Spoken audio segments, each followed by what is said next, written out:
This is an interview for Peep-magazine. We're joined with a Northeast-born auteur, artist, musician, performer and DJ, Mr. Geoff Kirkwood, aka Manpower.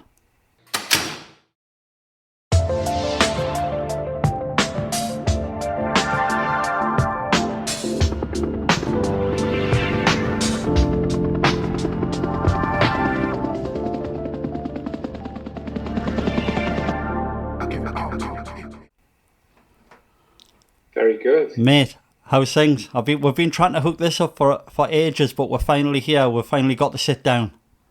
Well, have I? No, things are really good.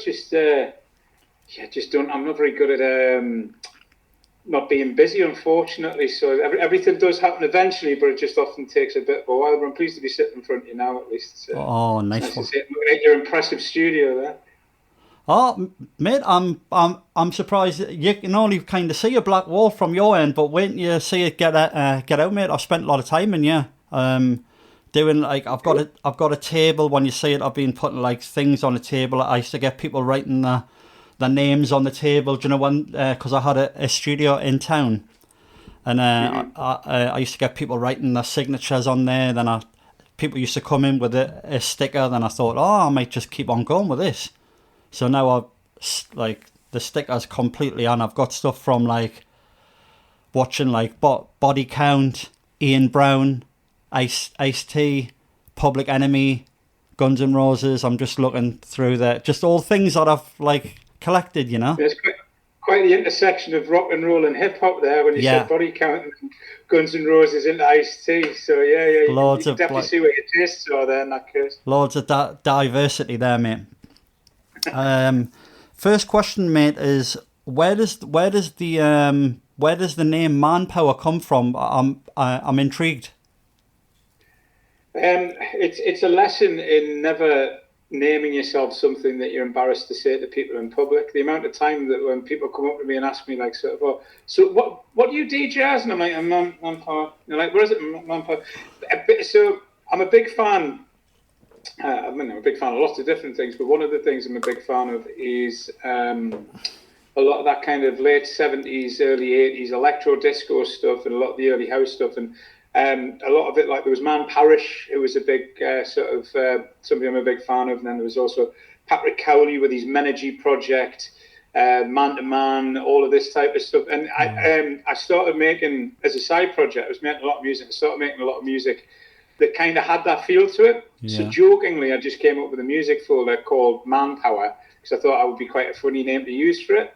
And then I started putting YouTube videos up and I just thought, well, I'll use that name. And then I started making other music and it all started going in that folder. And then when it was a case of coming to say when people were asking us if I wanted a day job, I wanted to release music, I started using that name because it was a secret project. I already had a dance music project and I was already quite well known for other stuff. So I'd done this completely incognito. So the name sort of launched itself, but little did I realise how I would grow, not to hate it, but certainly how I would grow to feel uncomfortable having to say it so often. It also, when I first, because I was incognito, I used to do it, and because it was like, relating to a lot of these sort of queer artists, I used to use a lot of artwork from people like Bob Miser or Tom of Finland and stuff like that, because and the whole idea was, bear in mind this is like 10 years ago or longer actually, the whole idea was just about interpretation, and these were sort of heavily homoerotically charged photographs, but they also just looked like two cowboys helping each other take their boots off and stuff like that. So right. I used to like this idea that it was just kind of like, very very open to interpretation. But 10 years later, I don't know, a straight guy using gay imagery and a straight guy calling himself Manpower could probably be seen to be a bit more problematic than I would like. But, it's my name now and I'm stuck with it. I can't explain it if anybody ever asks. Uh-huh. But I don't know, sometimes it's nice just to have a name where you don't have to explain it to people, I guess. But I haven't got that luxury. Mate, I absolutely love the name. You've been going for a while as well, because I've seen that name like from a good few year ago. And I'm like, who's Manpower? Like, who's this like Manpower guy? It's a decade with this project. So if I count the date when it existed as sort of in the real world, I guess would have been when I set up the Twitter account. And I set up the Twitter account in March 2014. Ah, yes. Sorry, March 2013. And I think the first music came out in 2014. Oh no, tail end of 2013, the first music came out. First singles after remixes were 2014, and the first album was 2015. Yeah, it's a weird one, actually. I've been talking to a few people about this, that when you first start out and you have maybe your first brush with fame or notoriety, or people start being a bit interested in what you're doing, you kind of, you're swept along by this new energy, because there's a lot of people out there who like what the new thing is, and they end up being the people who really sort of power whatever direction you're going in. And I think for a while, if you're new, you think, oh, wow, this is what it's going to be like forever, and you get really excited about it. But because these people like new stuff, eventually you stop being new and then move on to whatever else next new thing is. And that's when you have to start thinking more about what you're doing and sort of like, what drives your projects and all that. But 10 years in, what I've discovered after I'm in my 10th industry, after 10 years, there's now an old energy that kind of pushes you instead, which is people are just into you because you've been around for ages and like, you've got some kind of legacy figure thing. So now I'm enjoying, I guess, my third act. I'm enjoying having sort of old energy and legacy energy and sort of, young people looking up to me. Because I've been doing this for like, in some form or other, for 20 years. So I've gone from having this nice kind of like, oh, he's new, who is he? To like, oh, this guy's been around a while, like you say. So quite enjoying that, to be honest. Oh, nice one, mate. I think we've got a mutual friend, Skev. Ah, yeah. Yes, because I've interviewed Skev probably last year now, and we were chatting about you, and I think it was late last year, and I said I've been trying to track you down, and he was like, oh yeah man, like Geoff, he's a good friend of mine. He used to DJ at the Cosmic Ballrooms. But I mean, Skev gave me my start. There's like 100% Skev sort of. I think he gave a lot of DJs a respect, a start in some form or another. So Skev back in the day, he used to have North Bar. When I met him, he had North Bar. He had a venue called Camp David, which was amazing because it was sort of back then it was a queer-friendly venue. Which I mean, now just everywhere's a queer-friendly venue, and it should be. But back then, the concept of not being a gay bar, but not being a straight bar, was quite novel, and it was just made for an amazing night out. But he had Nice, which had been running, and I used to go to Nice when it was back at Rock Shots, which is a club that closed decades ago now. And then they moved it to a club called Planet Earth and renamed the club the Playrooms for a short while. And then I didn't hear anything about it. I went away and lived in Australia for a bit, and I came back, and I kind of, for whatever reasons, I kind of dropped out of society, and instead of working in like a steady day job, I found myself just bar jobs and flyering and just going out all of the time. And that was when they'd reopened Nice at a club called the Stage Door, which was the oldest club in Newcastle. And that's now the Cosmic Ballroom. So they went on to kind of redevelop it and turn it into the Cosmic Ballroom, which is obviously a really well-known club around the country, if not the world now. But I remember when they first started it there, the parties that they used to put on, it was like, it wasn't a million miles off a social club, or like, I don't know, or off like a 1960s strip club. I've been there a few times. And everything. Yeah, exactly. But it just, I don't know, I've always been attracted to those parties that feel like they're taking place where they're not supposed to be. So so I worked for him at North Bar and doing bits and bobs, and then I started DJing from Camp David, and from Camp David they took on a new venue called the Red Rooms, and they kind of sent me over there, and I DJ'd and ran that for them for a lot of years. And then I started playing for Nice, and I started playing for Nice in the upstairs and playing sort of what I was really into, with like funk, soul, rarities, weird stuff, just hip hop, loads of things like that.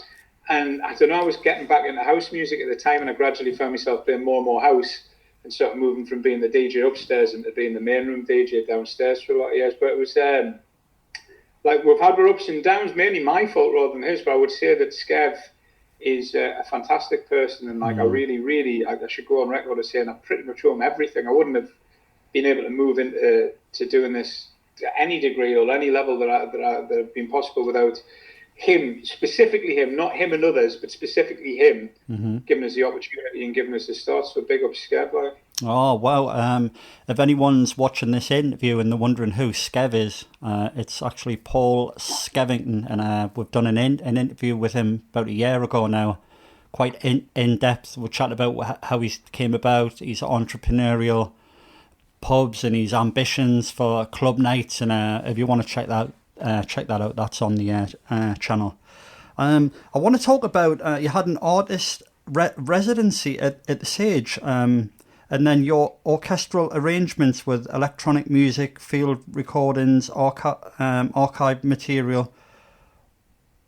I actually seen this on the Sage YouTube channel, and I was wondering. I was quite blown away by it because it's something that I wasn't expecting to hear or see, and I was just wondering as I was listening to it, was this an autobiographical piece with the arrangements, and was this somehow connected on a personal level to yourself? The project that it's part of 100% is I'm best known as somebody who makes dance music, but obviously I've got quite broad taste and I'm into just being creative in general, and sometimes because dance music, when done properly, is quite a narrow field. It's just music to make people dance to. That's the clue's in the title. So after a while there's not that much stuff you can kind of load into it, but I still try to, and I would try and put sort of more clever, creative or personal ideas into it. And all I was doing was I was just making the dance music not as much fun. So eventually at a point I was like, well, do you know what it is?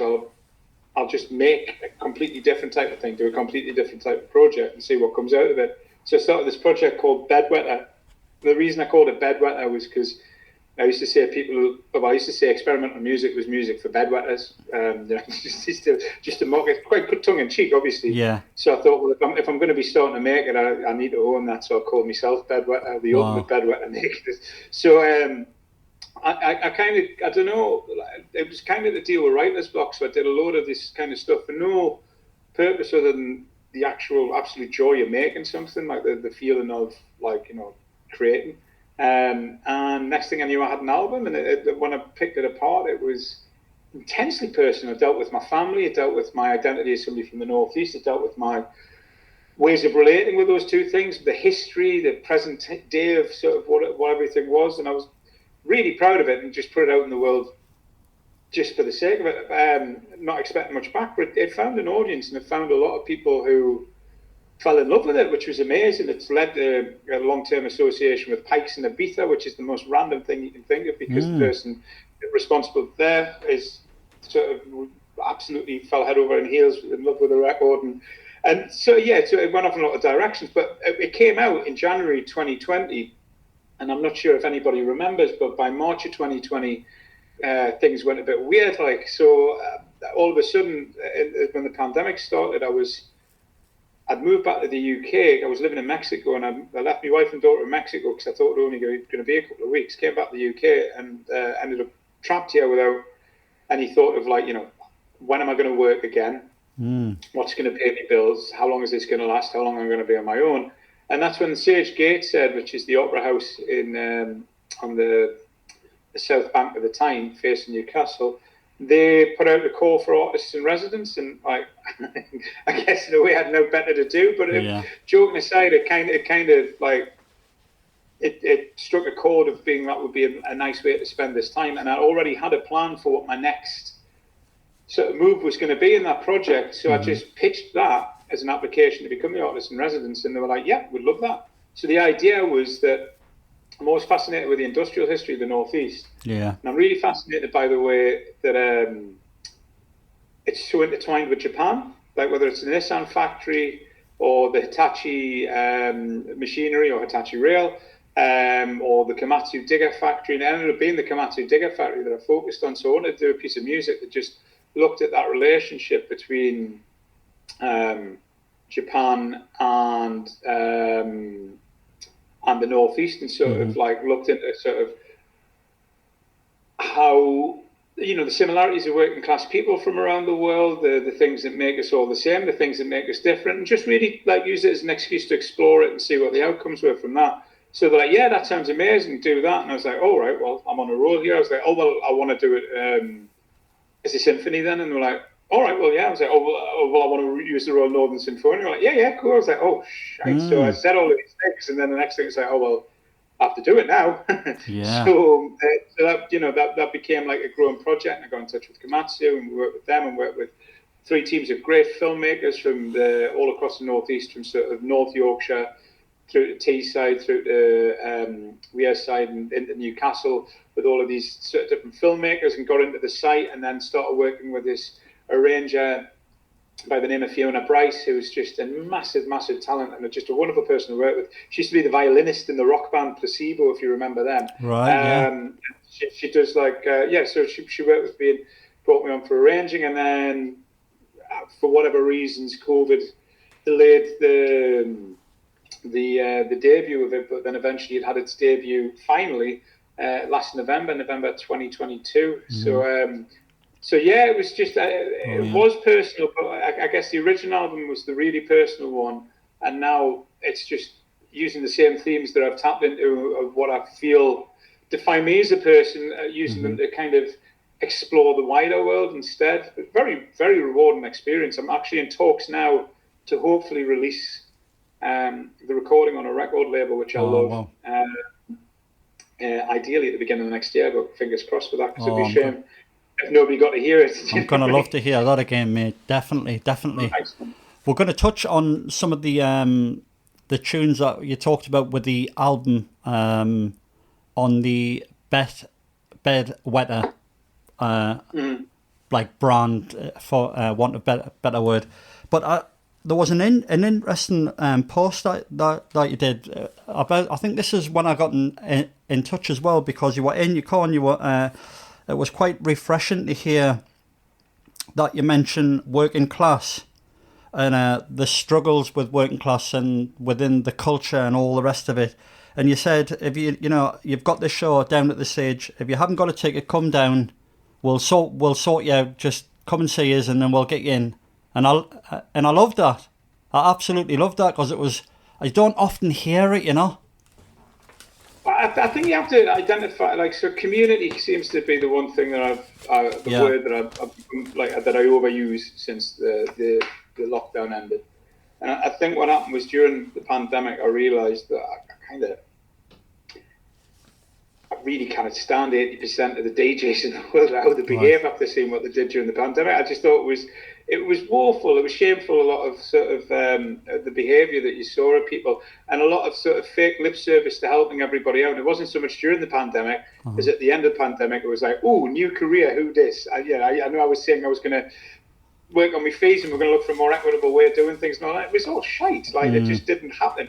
So I think, I went through some stuff in my personal life beyond the pandemic that kind of made us think a lot harder about who I want to be. And the thing I keep on coming back to is just that word community. And I think it dictates everything I do now, but it also dictated, it's pretty much dictated the course of my life without me knowing it in one way or another, whether it was because I was a member of a clubbing community or, the community of friends who I went out with or whatever else. You'll find this all working class community. You find yourself in these situations where it's just like people with mutual interests trying to help each other, and not trying to see what they can get off somebody, but seeing what we can all do for each other. So for me, it just seems the most natural thing in the world. If we're all meant to be working together and blah, blah, blah, I'd much rather you saw what I did than, you suffered and you didn't have any money. And I just kind of think that makes more sense. But by the same token, and the unwritten word of that is those who've got more should put more in as well. It's just, that especially in a cost of living crisis as well. It's just I would have hoped, and I do hope, that for most right-thinking people, that's just the way you should be behaving at the moment. The working class thing, it's just one. That's the way I identify myself, and it's the background and the way I was brought up. I mean, I live in Tynemouth at the moment. It's not a very working class area or anything, so I don't know how much claim I can lay to still being, but it is what formed sort of, I don't know, my belief system or the things that I care about. And I don't know. I just. It doesn't matter whether you're working class is one version of people who possibly have less than others, but I certainly must say that from, like my position or people in working class position when I grew up, even the position I was in while I was growing up isn't as bad as it is for other people in sort of intersectional ways, whether it's sort of people from different racial backgrounds, people from lower economic backgrounds, people who identify in different ways to the vast majority, etc. I think all of us, for one reason or another, have a shit time of things, and I think I'm just interested in things that sort of like make those times less shit, whether it's going out having a dance, or whether it's all coming together and doing something to support each other, or you know, whichever way you want to look at it. Kind of dictates my day job. It dictates how I work with the record label, and it's just, you can do it both ways. Do you know what I mean? You could be completely self-centered if you want. I don't think you do any better or worse. It's just, it doesn't help other people at the same time. That's all. So if you've got the option of going one way or the other, might as well do the pleasant route. That's all. Yeah. I mean, I'm still like, I've still got my claws into this kind of. I'm going to move away from this, but I just want to ask a couple of more things about. You alluded to the idea of a perceived thought of the art world has like opened its doors to someone from our world, and then you're obviously referring to the working class, which is like myself, yourself, and it's like, and I'm just interested. Have you seen like a massive cultural artistic shift within the Northeast with working class people, you know, getting up and not being browbeat by? I don't want to put this big hate thing going on, but I've experienced it, and I'm sure you have, about, you know, the middle class in the city have got the keys to certain establishments. I agree with this, but can I offer something that I think people kind of tend to neglect as well? I think the biggest barrier for me as a working class person getting into artistic pursuits was the community that I came from, and it was the other people, and it was, you know, my grandparents who raised me, God love them, and my mother, and all of these other people. They come from a background where it was impossible to imagine, because of the things that you mentioned, and because of just, you know, sort of rigid social structures, and sort of, you know, the need, especially when we were an industrialized region, when everybody had to kind of pull their weight and look after each other. I think it was quite a dangerous thing if, like, you know, 99% of everybody says they're working in a factory, and somebody says, "Oh no, I want to make charcoal drones for the rest of my life." Do you know what I mean? Well, like, I'm gonna ask about this. The rest of the family might starve. So, do you know? Yeah. I don't think that's the landscape anymore, but I think the attitudes took probably a little bit longer to change than the reality did. So I think, you know, for me, even going to university, I was solidly had that kicked out of us until I didn't go to university until I was 33. And even then I only did a year of it. That's a different story. But I think all of those things, it's not so much that that people say that we can't do it. It's that there's, in a lot of situations, there's an inherent instilled opinion in ourselves from our environment and from when we're growing up that we're not capable of doing, that it's just not permitted for us. And yet there is an establishment, and yet it is, you know, there's still, you know, it's still harder for people from less advantaged backgrounds to access that. It's still harder from people from, you know, we don't go from a traditional route. It's also the other thing is, if you're not from as well off a background, you don't have the space to fail at these things. Whereas I think if you are from a middle to upper class background, then, you know, you have the safety net to go like, well, yeah, you know, such and such isn't making any money at the moment, or Young'un is sort of, you know, out there in the world, but we can afford it. Just let them. We'll send them off to Venice and then to Paris. Do you know what I mean? Whereas with here, it's like, well, you get a job. You'll starve. Get a job. Do you know what I mean? So, you know, all of those things do exist, but there are some really great things in the UK particularly, and in England particularly, that are looking to support people. And a lot of these organisations are weighted in favour of people from less advantaged backgrounds now, which I think is great. A lot of them are weighted now in the last few years, actually, in favour of the Northeast, because, it's necessary, because it's just a reaction to the fact that they weren't looking after these areas for so long, but it was so London-centric. It's not perfect, and I have a lot of issues with a lot of the ways it's done, but I'm glad it's there, and I'd rather it was in this position than not at all. But I think the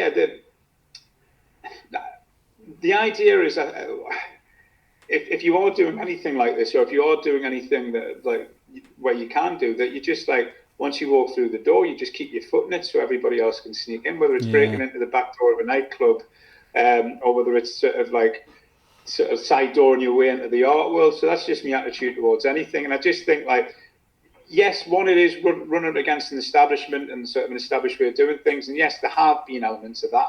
And I mean, I'm still encountering that to some degree. Mm-hmm. But major thing that I think is more of a positive rather than negative thing, which isn't so much saying like, let's fight these guys. It's more like looking at the other people from backgrounds like mine or people who have a harder time of access than mine and just saying like, look, it is possible. Like the spaces are here for us if we decide to go for them. We might have to work a little bit more, but it's worth it. And look, if I can do it, an acid house DJ can do it, then I'm sure anybody can if they really want to do it. They just have to go for it. Mm-hmm, mm-hmm. And I think that's the abiding message that I would like to put out there. Yeah, of course. I mean, a friend of mine once said, like a few years ago, he's like, well, he was referring to me, which is strange, and he was like, well, you're like middle class now. And I was like, how is that? And he's like, well, your job, where you live, at AYZ. And I was like, nah, mate, you've got it all wrong. It doesn't matter if I'm a billionaire, I'm still going to be working class. And I think he was quite shocked, and he said, because his first argument was because you've been to university, because you've got a good job, because you where you live. And I think a lot of people take things on face value, and it's like, I think someone else said it as well, but I think when you become a social climber, and then you kind of drape off your roots as a working class man, for instance, it's not gonna change me, for instance. It's probably not going to change you. You will always be working class, no matter how much money you make, how popular you're going to get, or how popular you are. You will always be working class. Would you agree with that, Geoff? I mean, yeah, we're all a product of our environment, and I think that's for better and for worse. It's something I'm very proud of, sort of my background and where I come from. But I imagine most people are, do you know what I mean, who have different backgrounds to me. So I don't think that's any great indicator of it either. But I think there's two of the things.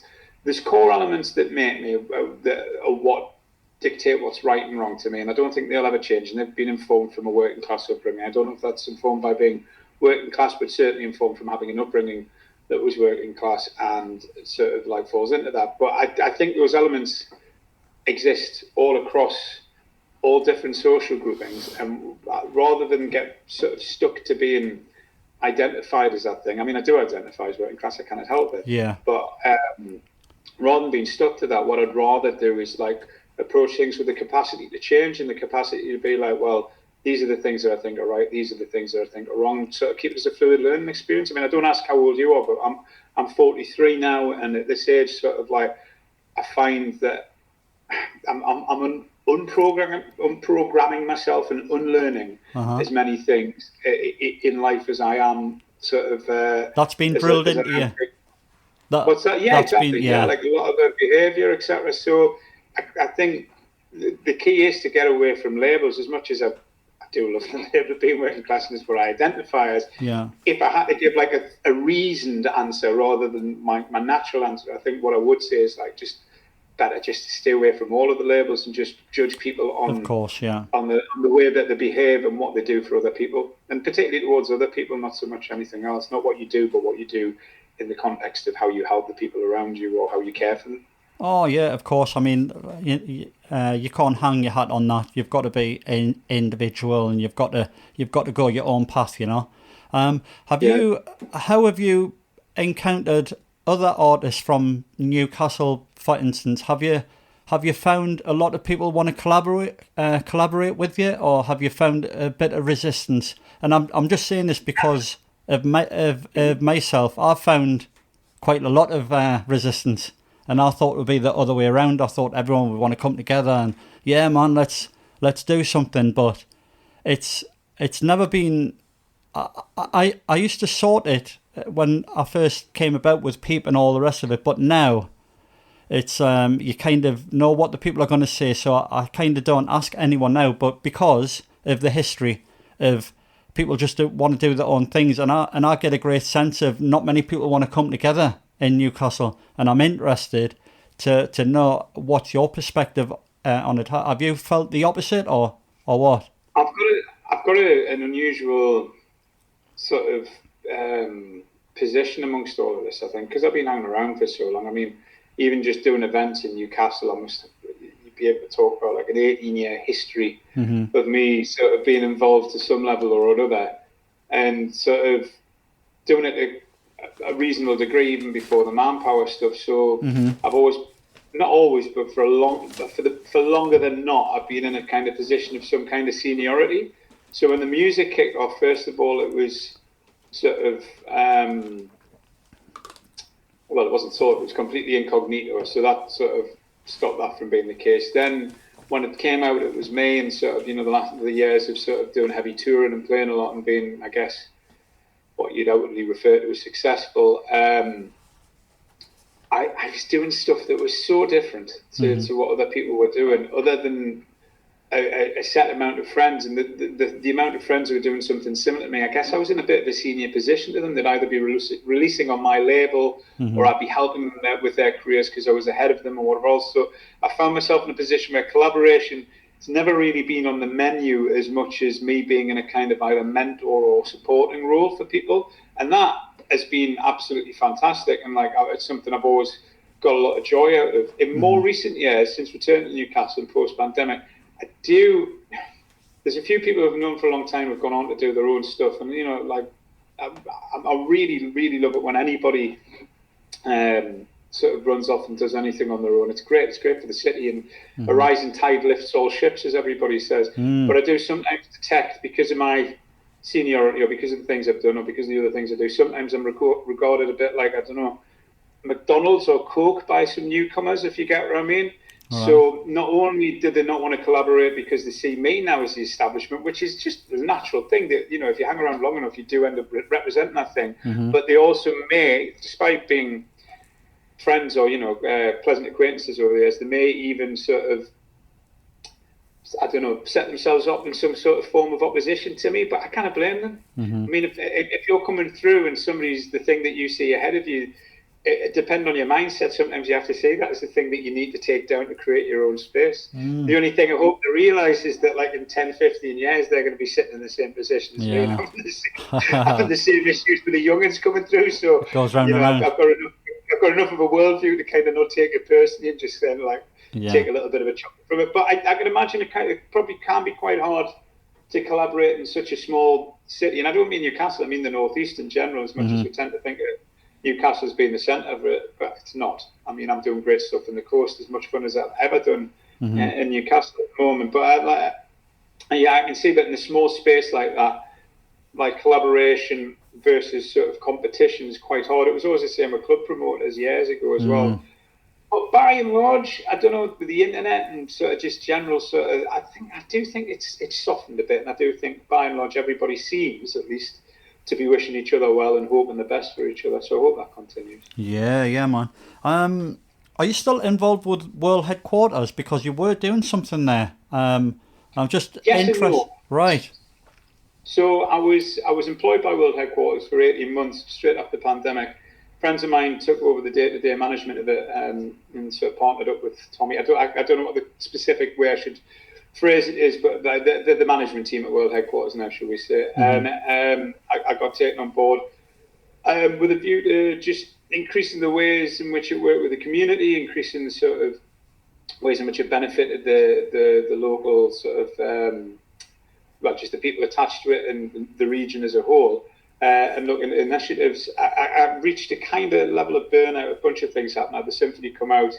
My dad passed away, sadly. I had the tail end of some really dire family stuff, etc. And then, so I decided just to take a step back from it back in November last year. Right. But they're still doing loads of amazing stuff. And as it happens, a couple of things that I put into place while I was there are now about to happen coming soon. So one of them's been ongoing for the last 6 months, which is we're working with the Northeast Autism Society, and I'm leading for World Headquarters in a course called Autism Activists. Oh, yes. I'm just working with a bunch of autistic young people, just finding ways in which sort of, like clubbing, but just basically which way they can sort of nightlife industry can enrich their world and which ways it can bend around what their needs are. Just it's a bit of a learning experience for both sides, to be totally honest. And that's proven really valuable for all parties, especially me. They're just really, really getting loads out of it. And then we applied to the Youth Music. I can't remember which fund it was now. I want to say Accelerator Fund, but I don't think that's where it was. But one of the Youth Music, which is an amazing organisation that just put, there as a funding body for projects that work with 8 to 24-year-olds. And we, Trailblazer Fund, that's what it was. So we successfully put a plan I came up with for the Trailblazer Fund, which is basically funding me to deliver a course on behalf of World Headquarters, where we're going to identify 3 exceptional DJs from underprivileged or underrepresented backgrounds. And I can give a long explanation about how it'll work, etc. But the short version is we're going to find people who would find it hard to launch careers but deserve them. Mm-hmm. And all we're going to do is use ours, at mine, World Headquarters, and all of the people we know, use our networks, our resources, our capabilities and our platform, and the way that we can lift them up to give them the best possible launch pad for their career. Wow. And really turn over the things that you wouldn't normally have in that position. I mean, if you're part of an old boys network, or you're part of one of the big cliques, that's very easy. But like, this is for people who don't naturally fall into those spaces, but really deserve it. So all of the things that they're not equipped with, we're going to try and equip them with it for 18 months, and hopefully at the end of it, they'll not just have like sustainable careers, they'll have significant careers is the hope about it. So we'll be delivering that over the next 18 months, which is really excited. And then they're just friends of mine, so we constantly find ourselves. Normally I have a stupid idea and I manage to talk them into doing it, and 9 times out of 10 they're worth doing, and then the 10th time they're really good. But that's about the nature of the relationship at the moment. Oh, nice one. It sounds great. It sounds absolutely great what you're doing, and big shout out to Tom as well. I think Tom and his club, I think he's got something coming up this weekend, like 30 years of World Heads. So this weekend's the neighbourhood get-together that they've got on in the Newsman Festival. They've got Mr. Scruff playing, plus a bunch of really strong local sort of heads. It'll be really, really good for them. The Friday's a ticketed event. I think it's selling really fast for them. And then the Saturday and Sunday, I think it's just free entry for everybody anyway. But you're right, it's a 30th anniversary this year, which is astounding. 30 years. Yeah, so they're going to be doing stuff from October onwards with that. I know a little bit about it, but what I will say is I don't know, because I'm not part of the team there. I don't know what they want to share when, how they want to talk about it. Of course. All I can suggest is, like, I know there's some really amazing stuff, and people should pay attention and keep an eye out for what's coming, because some of it's absolutely phenomenal. And it's a really great story to tell from the Northeast as well. Do you know what I mean? A black-owned independent nightclub built on sort of tenets of tolerance and sort of community, managing to outlive all of these corporate things that have came and gone in the last 30 years. He's done absolutely amazing. And if anyone's listening to this interview, whoever's listening to this and they're wondering who Tom is from World Heads, we've actually done a really long 2-piece part on Tom and his club, and we'll sit down with him, we'll chat about his history, we'll chat about where he came from and how he got involved. And then the second part, we'll actually do the whole tour of the club, all the artwork. He goes in depth about who painted it, who's on the wall. So if you haven't seen that, Geoff, that might be quite cool for you to check out. I have, actually. I just find Tommy fascinating. I really do. He's a great storyteller as well. Oh, he's brilliant. Honest demeanour about him, which I think is great. Well, I've known Tom for like a good few years, because I not Club Africa, I didn't go to that, but the first World Heads down at... I went there once. You went there once? I went there to the first one on across where the Centre for Life is now. That's the one, I went there. I went there once to show off to a girl, and what all done that, mate? I was intimidated by how cool everybody was. I used to go to Pornana a lot. That was amazing. Yeah. But yeah, no, it was. I've got some great... I just couldn't get my head around it. I mean, I must have been 20, 21 at the time, so I was on the younger end of going as well. Oh, I used to go there every week, religiously. Just absolute great place, great people, great music, great owner, great doorman. Yeah, Like, yeah. I used to drink at the Trent a lot. The Trent House. I used to. Yeah. Well, there was a guy worked there. Was he called Ant? Yeah, yeah, yeah. Well, he was the manager of That's the Worldies one. for a long time as well. He was great as well. It's absolutely brilliant.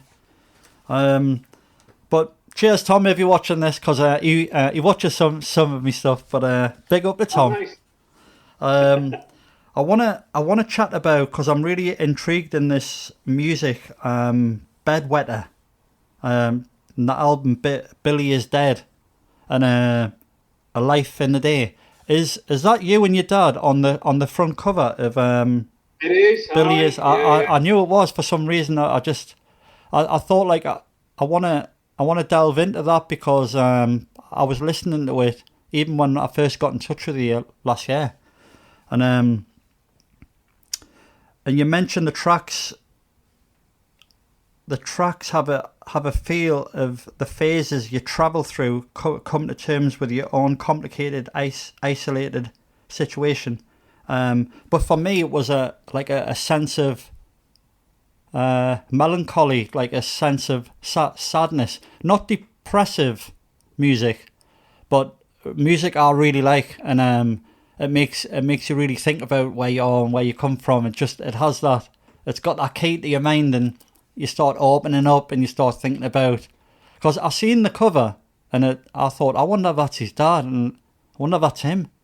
And then it stopped making me think about my dad, who I haven't had a relationship with, and I start thinking about him, and I wonder where he is and all the rest of it. And it's really great when music does this to you. And I don't know if that's your intention but yeah, man. It's not. So the intention is that. It is the intention. It's the outcome that you want, but it's not something short of being a psychologist or a psychiatrist where you can provoke it, or you can figure out a way of provoking it in other people. But what you can do is you can create a situation where it's more likely to happen. In the same way, like, if you laugh, the person looking at you will laugh. If you cry, the person looking at you will start to feel sad, etc., etc. The way to approach anything like that is just try to get as honest and as in your own feelings, and be as raw and as open as you possibly can, and hope that in return that provokes the listener to do the same, whether it's examining where you come from, or more often than not examining where they come from. So Billy Miller's Dead, the one with my dad on the front cover, that I never went in that with any real idea of what I was exploring, and these are the things that came out. It was like in the same way that a therapist sits there and lets you talk about yourself until you figure out the nature of your problem, or in the way that a lot of great songwriters write down nonsense and then reread it and realize that it means something to them.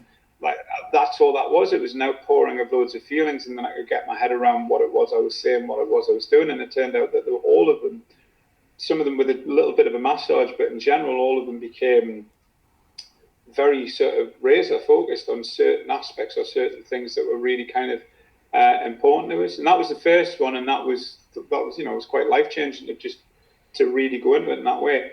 With the second album, A Life in the Day, that was a very different thing. I was isolated entirely during COVID, and I was losing my mind. Basically, I was having a meltdown.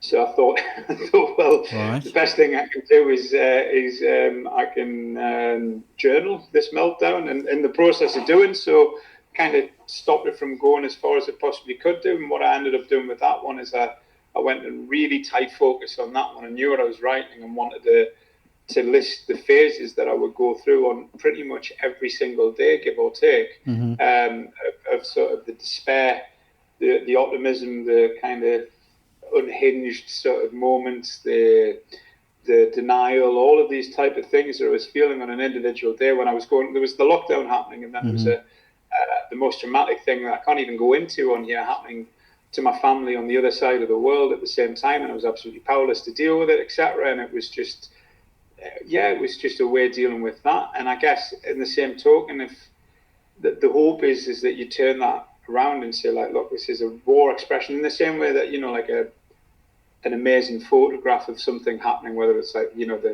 or a horrible photograph like the girl getting burned with a napalm in Vietnam, or the flag raising at Iwo Jima, or whatever it is, that that it takes you to a place, and it allows you, like, it's a slice of reality that takes you somewhere else. And I guess just trying to achieve that with music instead. And the only way you can do that is just by digging deep and saying, oh shit, well, I'm going to have to tell the truth here. What is the truth? What's the most honest version I can do of this, you know? The tracks that really stick out for me was Paranoia. It was a guy like talking about his piano playing, and he was obviously unwell, and but it was so intriguing to hear. How did that? What was the process of getting that audio and putting that on a track? The process was stealing it mercilessly when you found it on a YouTube video. That's literally right. Just like I always think. I mean, that's, if it's a big sample, we pay for it. But if it's something like that, my normal thought is that if it gets so big as a record, that the estate of this person giving a psychological interview in the 1950s want to trace me down and ask for their rights, they're welcome to it, because I'll be able to afford it by that point. But I don't know, they're all public domain type of things, and I really, I mean, the term for it used to be musique concrète. It's kind of changed a little bit, but that idea of taking something that already exists and manipulating it as a field recording, or by taking tape and sort of changing it, etc., into something new, or recontextualizing it, that's something that's always been quite fascinating to us. I know in the we're in the chat before the interview, you were quite interested in the Somewhere Over the Rainbow record from the first album. I was going to mention that. That one is literally, it's just a straight up recording of BBC Children in Need choir from Newcastle singing the song Somewhere Over the Rainbow, but just warped and subverted and manipulated. And my thought about it was that even if I can make it sound frenetic and sort of terrifying in parts and sad in parts and sort of ugly in other parts, the beauty of the sentiment in that track never disappears at any single point. Like the earnestness of the way that the children sing that, no matter how much you screw it up or pull it apart or whatever else, there's an element of soul or life or energy or something in the centre that's imbued into the actual recording itself, and you never lose that. And it might be pulled in a sad direction at parts, and it might be pulled in an agitated direction, but it's still there and you can still feel it. And that to me is fascinating.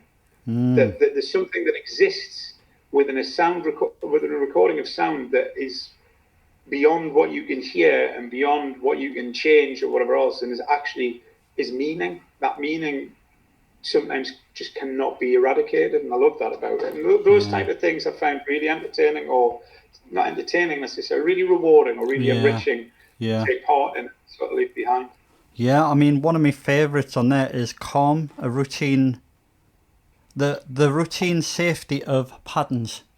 I love that. It's absolutely brilliant. I was listening to that like a few times today, and just a really calming, just again takes you away, start thinking about other things while you got this on in the background.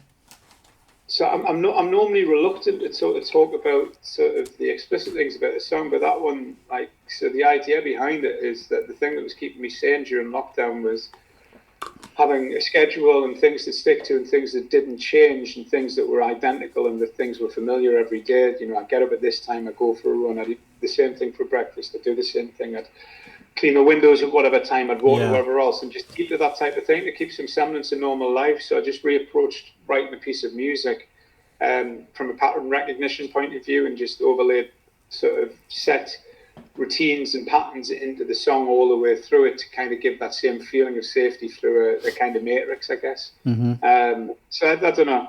Like I say, when you're locked up on your own, you've got a lot of time to go in your own concepts, haven't you? So I guess that's what was taking place there.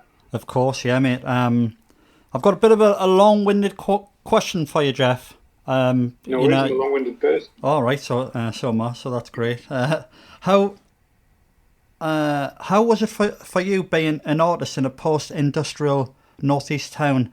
Was there support from family and friends with choosing your career path?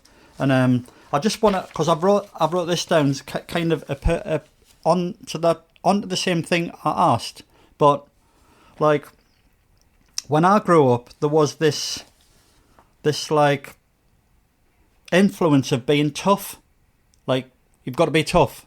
You've got to be good at a street fight. And like, oh, he's tough, and oh, don't speak to him. He's in brackets hard, and like, oh, he chinned him. 'Cause these are all the words that used to come about when I was a kid. That's all you heard in school, when you go home, in the street, from all the people that you know, like all the people who I used to grow up with. And there was this need to be tough and accepted within a community. I mean, it is every time as well. And then, but there was absolutely no interest in education, or like being artistic, or reading, or putting an eye on your soul, and like getting your imagination going, and drawing like in a sketchbook or something. And then it was all this emphasis on being tough and being hard, and who he can chin, and who he got chinned off. And I've always talked about this with my friends, and I'm just wondering, and I hate to come back to class again, but in a middle class, upper class household, these themes and motives would have been like kind of non-existent. And I just feel that if the narrative changed a bit and focused less on being tough, because who cares anyway, there's always someone harder than you. If the narrative had changed, and upbringings could have been like, oh, look at him, or look at her, she's doing great at art, and she's doing this, and she's read that book now, and she's reading like really well. These are not the narratives that were heard or spoken about when we were kids. And I'm just wondering, can you empathise with that, or when I'm talking that? It's identical. Like I grew up in Battle Hill in the 90s. I thought, yeah. Wars in Battle Hill, and so Swan Hunter shut in 1991. So that was the shipyard that employed the entire town. And yeah. That was it. The entire town was out of work overnight. And I think what you find is that, bearing in mind, like I've lived in Mexico as well, and I've seen sort of deprived areas. Not that all of Mexico is deprived, don't get me wrong, but I've seen sort of very poor, how poor people can become there, and all around the rest of the world as well. And what it always comes back to is like, it's future, and like sort of art and music, and sort of the things that, like you say, that sort of make your soul sing, or like that make life worth living. Mm-hmm. There's no space for that when you're coming from a position of absolute deprivation, and the only things that are important are those things that are sort of placed in there, these old sort of archaic ideas of being sort of, the tough guy, being whatever else. Like, I even think, like, if I think back to my childhood, like, I look at things that are like cool and urban or edgy, like street art or graffiti or skateboarding or anything like that. And there wasn't even space for that type of stuff. Do you know what I mean? It was like literally sort of like sniffing solvents and having knife fights. It's like, do you know what I mean? Yeah. It's so screwed down, and it's not.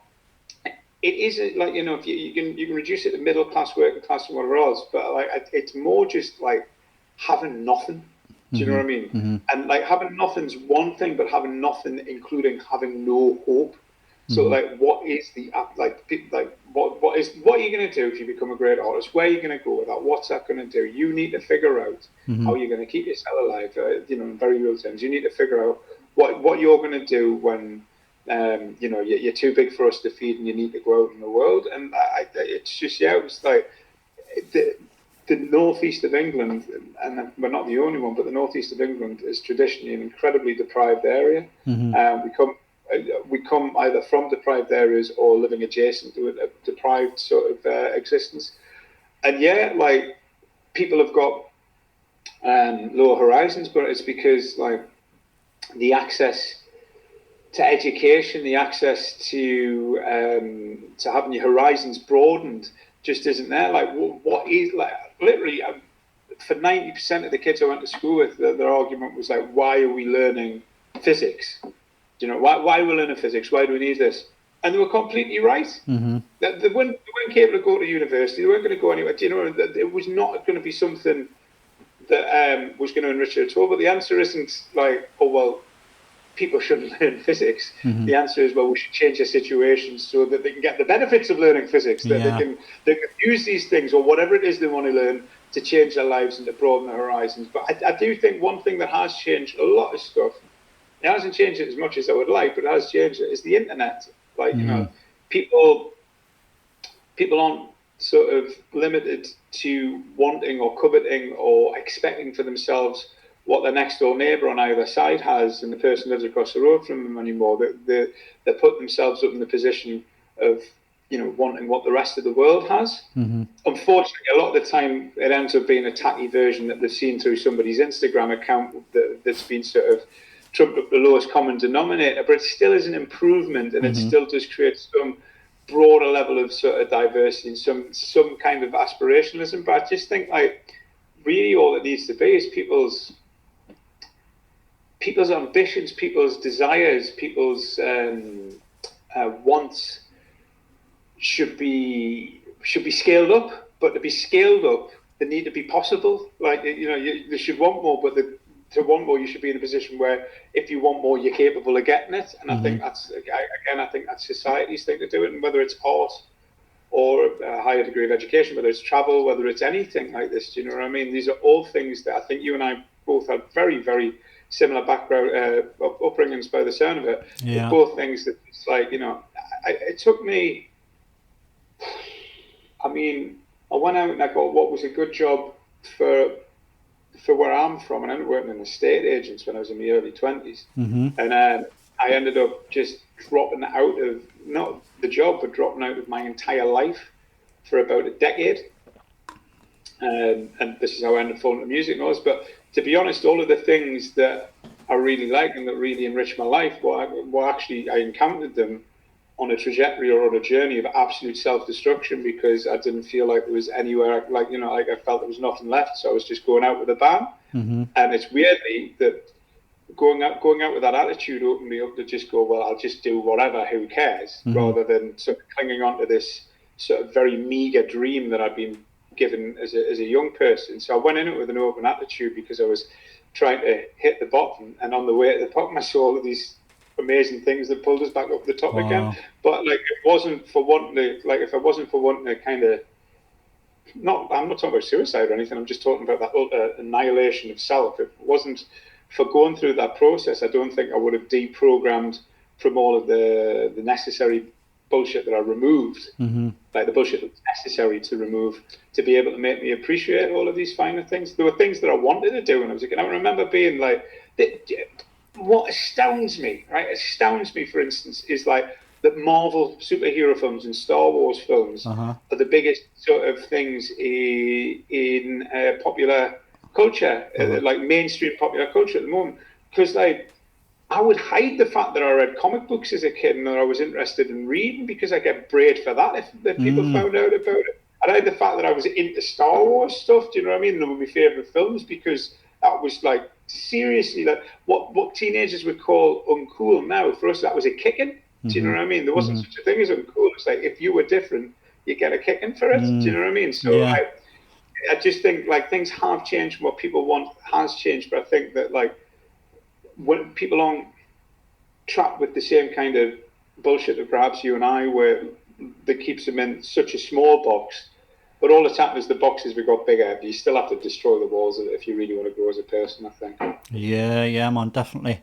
Yeah, I just wanted to touch on that because I hear a lot of friends and they all talk about the similar things. If we had been introduced to different things, maybe we could have, you know, been a bit further on instead of focusing on stupid, horrible things as a kid. But you're not focusing on them, you're subjected to them, even in school. Yeah, that's the thing. Yeah, definitely. I think that's a distinction.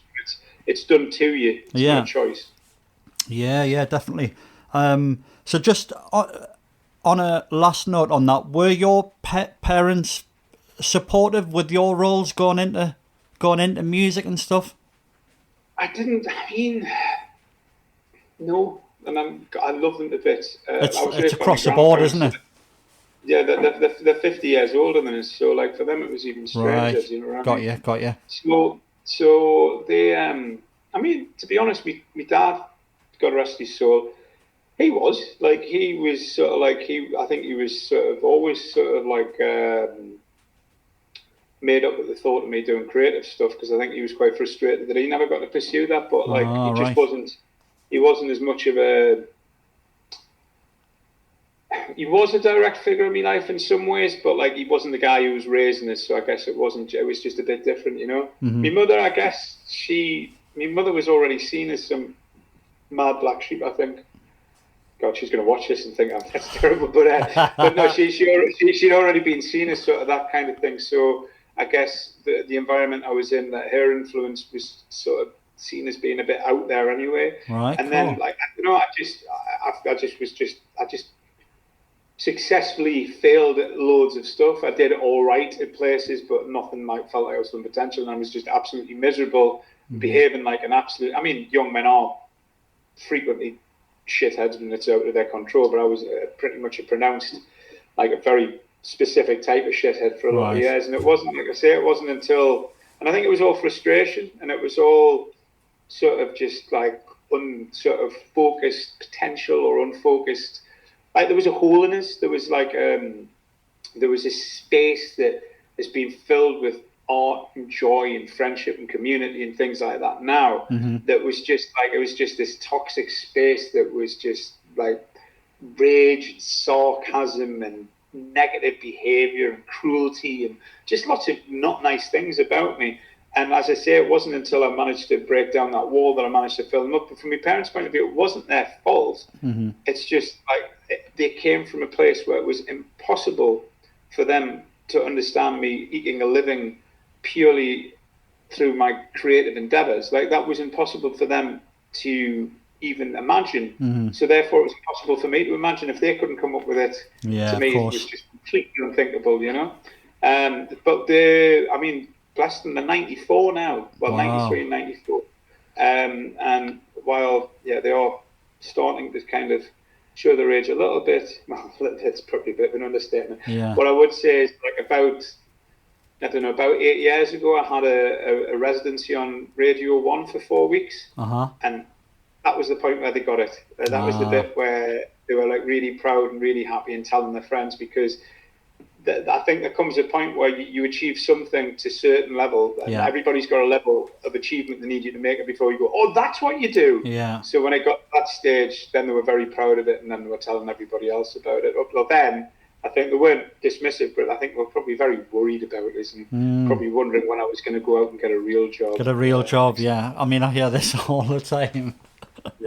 When are you going to get a real job? Not from me, just from people. I keep hearing it. It's like a folklore thing, isn't it? Well, it is, and I think that's a programming thing. I think like this is when you talk about your upper middle class people, your middle class and your upper class people, is that I think like the idea of going out and becoming a creative person is just not that alien. But that's because the support network and the capability of doing it long enough for it to pay off, or if it doesn't work, for it not to be the end of your life, basically. Do you know what I mean? Whereas we come from it sounds like we both come from a place where, you know, necessity drives a lot of stuff. Oh yeah, like, definitely. What people really mean by a real job is one that they understand and know that it will actually protect you. And a lot of the time, as much as a lot of the things that are sent to us come across as being condescending or rude or diminishing, a lot of the time they're actually born out of a concern and a love for you that people don't know how to express properly. They don't understand what you're doing, and they don't know how to express their concern for you in a positive way. So it's like, why don't you get a real job? What they really mean is that you're doing something that is beyond my imagination, and I worry that you're going to be okay. Yeah, mate, that's a really nice way. That's a really nice way to put it. There seems to be a lot of interference. Is it raining there, Geoff? Oh, yeah. Oh, right, that's what it is, mate. That's what it is. It's like I'm hearing tss, but it's the rain. Yeah, so you ended up living in Mexico, in Berlin. Can I ask what the catalyst was? That what was the catalyst to that, and why did you come away from the northeast? Berlin was cheap rent and loads of nightclubs, and easier to get flights to gigs in other countries because Newcastle's expensive. Makes sense. And Mexico was a beautiful woman. Right. I'm happy to say I'm married to, and so, you know, we've been together ever since. So. Oh, so your wife is from Mexico. She is, yeah. Oh, wow. Oh, brilliant. Did you meet them there? You went over there as work and you met them there? You met your wife? For a gig. Yeah, I went there for a gig in 2014. Wow. First time I'd ever visited. First time I'd ever done a tour out of Europe, and I hadn't been gigging around Europe for that long by then. And like literally the first time, I just, I don't know, fell in love with the first girl I kissed on tour, basically. But wow. I'm glad I did. She was absolutely stunning. So, and best thing that ever happened to us in my life.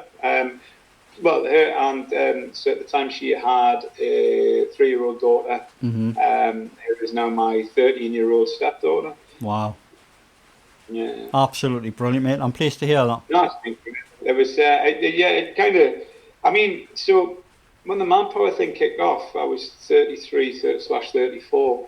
So I think my decision-making process, now all of a sudden I've got access to traveling around the world and playing big gigs and getting paid more money than I'd ever been paid before, and like, you know, having my horizons broadened in all of these amazing ways. I think I was at least in a position to be able to receive that, because if that had happened to me in my 20s, I would have been unbearable. I wouldn't have enjoyed or taken any of it in, and I would have made some really bad decisions, and it wouldn't have lasted very long. So yeah, I don't know, maybe there's a lesson in saying that things come to you when you're ready for them, rather than when you want them. Mm-hmm. Yeah, definitely. I was just going to say, you've been DJing all over the world, and what is next? What's next for Manpower? What have you got your eye on next? So I've taken the next few. Normally I'd be in a festival this weekend, but I'm doing a gig in North Shields instead, which I'm really excited about. Yeah. Sold it out in 3 hours, with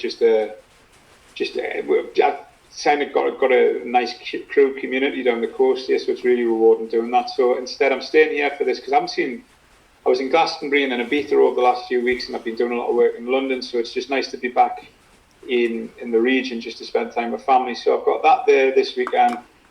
The following weekend I'm actually away on a family thing, so that's the other thing I took off this month, because it's my dad's birthday, the first one since he died, so I'm taking his widow away to Mallorca, where they used to live. But so that's me sorted for July. August, I'm doing a vinyl back-to-back special with a guy called Diz in Newcastle, who's a fantastic DJ, and I just like the opportunity to have a night playing only records every now and again. Mm-hmm. And then I'm shooting off to Japan for a couple of weeks, and while I'm in Japan, I've got gigs in around Southeast Asia, including Singapore, Ho Chi Minh City, which used to be Saigon, and Shanghai, which is my first time in mainland China. I'd love to go to Shanghai. Doing all of that. I've never been. Yeah. I'm really excited about it. And then I'm also meeting up with a bunch of cultural organisations in Japan to work on the next phase of the symphony work, which will be really good fun. I've got a record out in August with a DJ who I'm a big fan of, a new up-and-coming DJ. Well, I say up-and-coming, she's up and arrived, really. A lady called Lala, who I'm a big fan of, so it was an honour to be asked to be the second release on a new label, and I think we'll be doing a back-to-back somewhere in August as well. Mm-hmm. Then in September, gigs, like just mainly around Europe. Yeah. And then October, I've got a release on Records, which is a record label I'm a really big fan of, and then again lots of gigs. I'm doing Halloween at Pikes in Ibiza, which is a particular standout in that month. I'm also playing back-to-back with Prosuma, who's one of my favourite DJs. And then November, I'm over in the States, in Mexico again, I think. I also got a gig in North Shields with Artwork, who's a big name DJ. December, I've got a record out on Mad. It's just... Yeah, it's ongoing. Like, I'm taking a bit of time off, and it's just non-stop at the moment. I'm not complaining, but I actually do it. It's not all I do. The DJing, I would say, is about 30% of DJing and making music. With making art and working on community projects is probably just a third of what I do. So like it's like this is it's explaining why it's taking us so long to be able to sit down and talk to you, babe. Mate, I'm just glad that you're sitting here now. You know, like I know how busy you're on jet setting around. Do you still work with if I can pronounce his name, his surname right, Chris Stalker. Chris Stalker? Yeah, yes. Yeah, He's yeah. a really good kid. Do you know Chris, do you? Yeah, I know Chris. We were chatting on the phone because we had lined this interview up. It's like I stalk people for interviews. Not really, but I've known Chris for years, like from when he used to DJ around. We've got a lot of mutual friends, you see. Right. And then I don't know how it was. I think he's I got. was just texting him a couple hours ago. Oh, actually. yeah. I think he's got a clothing range, hasn't he? He has Magic Castles. It's Magic really good. Castles, yeah. And then we'll stop. He used to send us free T-shirts in the pandemic, but he must be doing too well now. So Oh, right. He does listen to this. It's my opportunity to tell him he's overdue. Send us another free T-shirt. Yeah, I wouldn't mind one of them myself. But we were chatting backwards, and I think he did mention you as well about World Heads, and there's like a few things going on down at World Heads. We agreed to do this interview, but it just didn't happen. And it just, like, bounding off what you're saying there is everyone's super busy, which is fair enough. But, Chris, if you're listening to this, you got my number, mate. How are you? He'll not be listening. He doesn't listen to anything I do. He just needs me to listen to what he does. He's got no interest in me. So this bounces quite nicely onto the next question, Geoff. When has your ego got in your way? I mean, constantly. I think that it's the, rather than giving you specific, it's the ongoing battle. I've called my record label Me as a kind of joke about the whole sort of thing. When you first start getting successful, everybody goes, "Oh, they've changed," and it's all, they think they're so important now. And half the time they're right, because it does happen to you. You can't help it. But I think if you do anything creative, what you're actually doing in most cases is you're putting a piece of you out there, especially if you're the name behind it. What you're saying, it might look like you're saying like my work, but my work is an extension of me. So what you're really saying is like me. Yeah. And when people don't, that's quite hurtful. So what you end up doing is you find yourself in a position where you go, well, maybe if why don't I design something that will make people like me? Why don't I make something so that people like me, so that I'm successful, so that I do well? And that's when you make pure shite. That is like literally when you make the worst work. So my ego has got ahead of me every time I've made something that isn't very good or anything that I'm not very proud of. It's because my ego has made it. Not like my ego has made it for the outside world. My ego has made it because it's scared of getting bruised and it wants to be liked. Whenever I've tapped into sort of truth or authenticity, that's when the good music or the good art or the good output or the good anything comes out of me. But anytime my ego gets involved, it's about how I'm perceived. It's about how I'm liked, how I'm loved, how popular I'm going to be, how well something's going to do. And honestly, it depends how you judge your own stuff. I'm sure a lot of people work on that basis and are very happy with what they make. But for the type of things that appeal to me, the type of things that make me want to be involved in stuff, second the ego is a part of it, then it just all falls apart. Wow. And then one last question, mate, and then we're done. But it's been absolutely great chatting to you. I always ask this with my guests and all the people I chat to. Is there a part of a movie that has had a profound effect on you, and something that you always remember, or something that you cannot watch again? Yeah, it's that easy. So I've mentioned this a bunch of times, especially when I'm asked to do an influencers thing. So when I was 6, believe it or not, there was a movie on the night time that I'd seen, and my grandma pointed it on. It was on after my bedtime. I think it was on something. It was on stupid late, like 11 or something like that. Or went on in sort of. I don't know if you remember. ITV had like this thing called Nighttime or Night View or something like that. Oh yes, and it had a black cat. What? Yeah, man, I remember that. Exactly. I was just about to say that it had the black cat. So it was on that. It was quite dark, wasn't it? The film's got Han Solo in, and she mentioned the name of it, and I'd seen that it had been serialized in the Star Wars comics I used to read at 6, so I was like, please tape that for me. So she taped it overnight, and I used to come home I guess I must come home because I did come home. I was in first school, obviously at 6. 7 at the most, but I'm fairly certain I must have been 8 at the most, but I think I must have been about, maybe between 6 and 8 years old, because the more I think about it, I must have been a bit older. So she taped it, and I started watching it on my lunch break before school, just like, well, go and watch a telly, and and it was Blade Runner. Blade Runner. And obviously all of it was quite sort of intense, but the actual image of the spinner, the car landing on top of the police station after it's picked up Harrison Ford, and the music that went into that, I can just remember watching it going like, I don't even know if I like this. I've never seen anything. I mean, I love like, space films, and Flash Gordon, and so Buck Rogers and all this type of stuff. Obviously Star Wars. But this I was just like, well, but it was the sound of it, and I think in one form or another, over every album or every record I've ever made, I've written off Vangelis, who made that music in one way or another, because it's just beautiful sounds. I think that for me is just like, it just was like it was just so overwhelming that it's stuck with us ever since. It's and it's still still gives us the shivers even. Still there, What? So it's the bit where his car comes down into the heavily populated city, or when it takes off.